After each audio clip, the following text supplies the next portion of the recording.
अस्सलाम वालेकुम dear parents, कैसे हैं आप? उम्मीद करती हूँ बिल्कुल खैरियत से होंगे।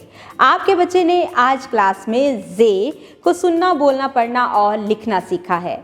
इसने बहुत से नए अल्फाज सीखे, जे की आवाज़ की पहचान की, उसकी बनावट की पहचान की, साथ में जो नए अल्फाज उसने सीखे हैं उनको जुमलों में इस्तेमाल करना भी सीखा है। बहुत सी सरगर्मियाँ क्लास में हुई हैं। स्कूल की तरफ से डायरी पर होमवर्क दिया गया है। टीम इंटरनेशनल की तरफ से मुहैया करदा वर्क बुक में से आपने क्या करना है कि जे वाला पेज जो बच्चे को होमवर्क में दिया गया है अपनी निगरानी में मुकम्मल करवाना है।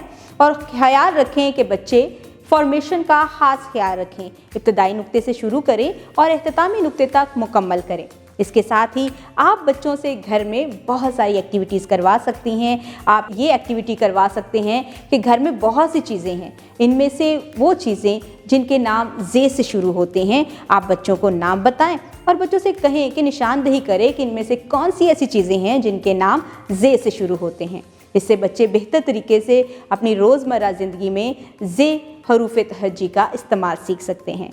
उम्मीद करती हूँ आपने इस वीडियो से बहुत कुछ सीखा होगा। मज़ीद सीखने और जानने के लिए हमारे साथ रहिएगा। मिलते हैं अगली वीडियो में, तब तक के लिए खुदा हाफिज़।